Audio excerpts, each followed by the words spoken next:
Welcome back to the 18th Forge, the chef's knife build. Remember last time we had forged it out. Since then, I did find there was a little bit of bow warpage in the tip of the blade where most of the forging was done.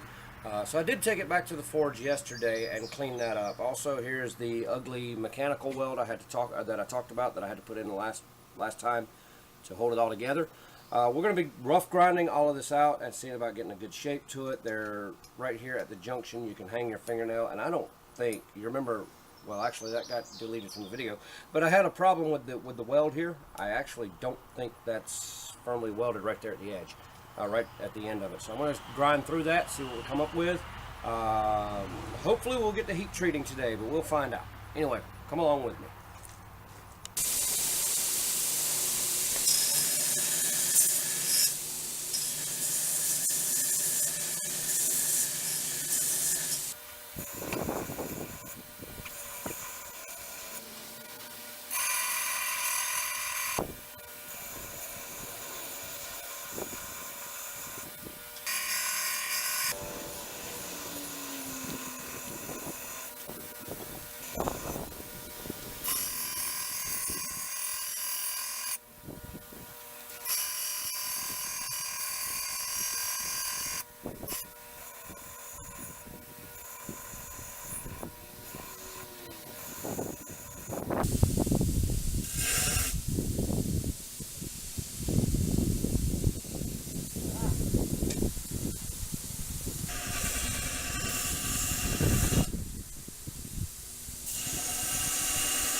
He doesn't like spiders. What? I cut it out when he said. Oh shoot! I cut it out when he said you don't like spiders. So I said he doesn't like spiders.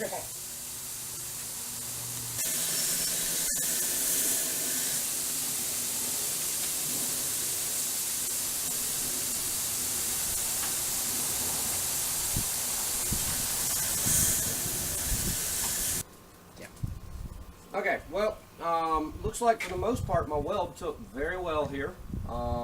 Still a spot here that I haven't ground out yet, and I don't know if I will. But I was afraid that there was a hole all the way down through here. There doesn't appear to be. So I'm very happy with that. On the other side, there's a little bit of a hole. But I'm actually very happy with that. I'm still concerned about this junction here where I can hang my fingernail. It might grind off, and this one particularly. It might grind off very easily. It might take quite a bit of work. But there was a quick pause while I did the Mortal Kombat with the spider. Don't like spiders, but we're going to try to stay away from them. Actually, as I feel this, that's going to need to be rounded off some. So yeah, we'll continue to grind down the spine here and round this off a little bit. Then we'll move on to the edge bevel, or not bevels, but profile on the edge. All right, so.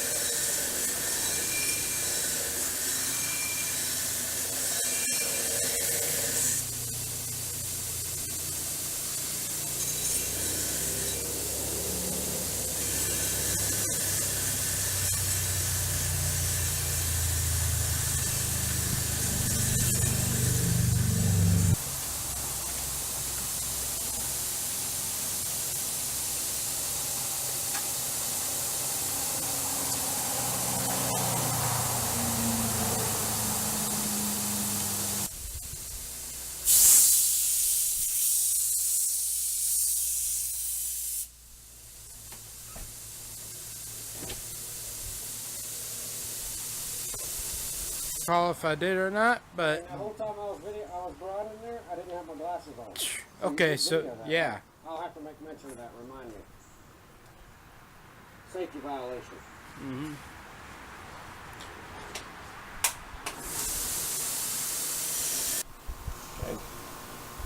All right, well, I want to cover a couple things before I even talk about the knife for a minute. There are a couple of mistakes there. First of all, fought a spider. That's not a mistake. Get away from the spider. Probably totally not deadly, but to me they're deadly. So anyway, and that spider was that big too, I promise you. It was huge. You should have seen it in the camera.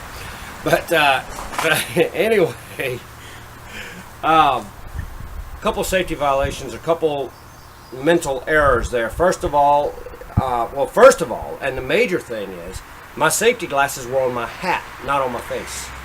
That, I'm working in an industrial environment, and I'm always conscious at work where my safety glasses are, but that was a mental error that could have caused a severe injury.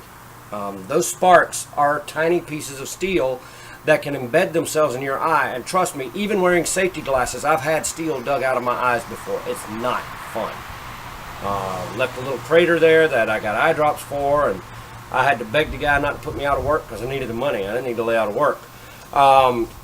But I had to go home the rest of the day, and I did get laid off for that day because of an eye injury well, actually that one wasn't so much.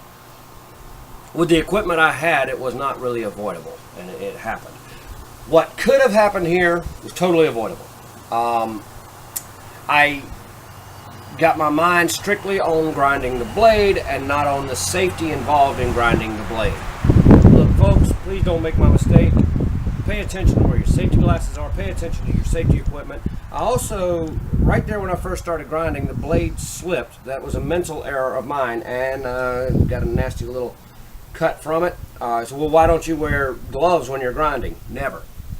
Well, I won't say never, but vast majority of the time I do not wear gloves around spinning parts. I have an uncle, he's in his 80s now, but when he was working, he was pretty much a master on a metal lathe at his job. And he was filing one time. He figured he just has a little bit of filing to do. He left his gloves on. The lathe grabbed his glove and pulled his ring finger off way up into the hand. I don't wear gloves around spinning items. And very seldom wear them in the forge. There are reasons I will wear them in the forge, and you'll see that off and on. But anyway, I wanted to cover a couple safety issues before I get to the blade. Pretty well got it profiled, I believe. I may round off this top edge. It'll add a nice aesthetic flowing from the handle, I think, into the blade. I got the top part of that handle about where I want it. So then, next step, what I'm going to do, I'm going to try to grind out here and neaten all of this up. And once that's done, then we're going to start paying attention to, I believe, this section here. We may do it. Yeah, we'll pay attention to the weld here and here before we move on to anything else. But I don't know if you can pick it up in the camera or not, but we're thicker out here than we are back here. I believe I said last week that's due to a lot of hammering that was being done out here as opposed to back here. We'll address all of that in the rough grinding. I wish that I had better abrasives, but right now we're on a shoestring budget. So hoping to get some knives and some projects up that'll be for sale very soon. So anyway, we're going to continue grinding. I hope that you haven't fast forwarded through the safety message. That's just my free public safety announcement. Please take care of yourselves in forging and in grinding.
Hey Rita, can you get me some tea, please?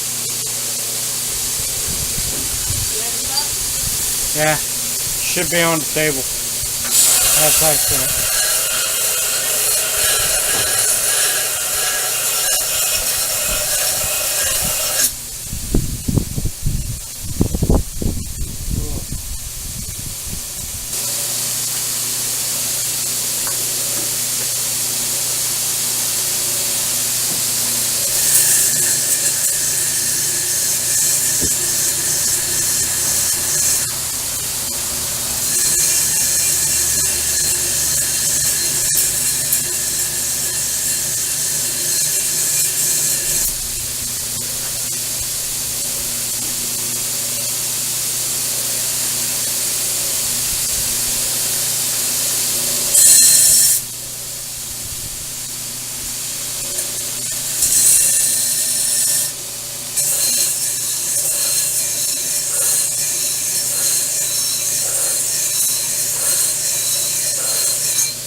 Alright, well, I've gotten all the rough grinding that I'm going to do done on it for now, but as I ground it and was able to see things a little more clearly and look down it, we got a little bit of a warp going on right in this area here. So what I'm going to do is I'm going to heat that up. I'm going to take a 2x4 to it on the anvil to see if I can straighten that out, and from there we're going to go on toward normalizing and heat treating and tempering, hopefully. So we're going to go to the forge now. Go. Alright.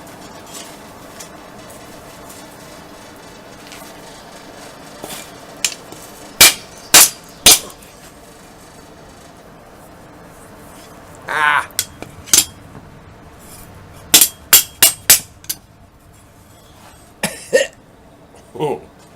Smoke inhalation. Alright, well, I think that's done it for the straightening. No, it hasn't either, because right here on this edge there's a nasty little warp. So we're going to go back, see if I can knock that out.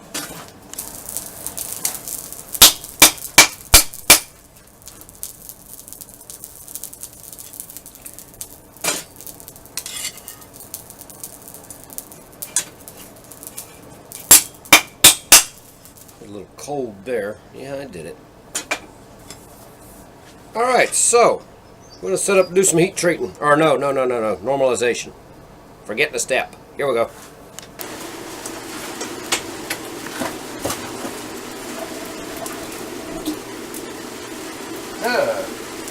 A lot of fun when you're not wearing gloves. One trick I learned about heat treating saw steel. Used to be my medium all the time, so that's what I knew how to heat treat. Started playing with other steels, and honestly forgot how to heat treat saw steel. Recently I made a knife out of it. Could not harden the thing, saved my life.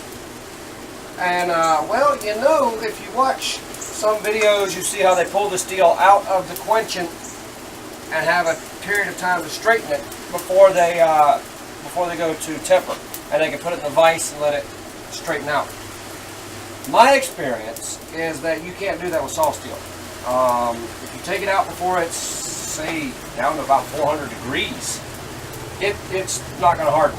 That's my mileage. Your mileage may vary, but that's what I was able to find out about saw steel in my shop anyway. Get a nice gray color here.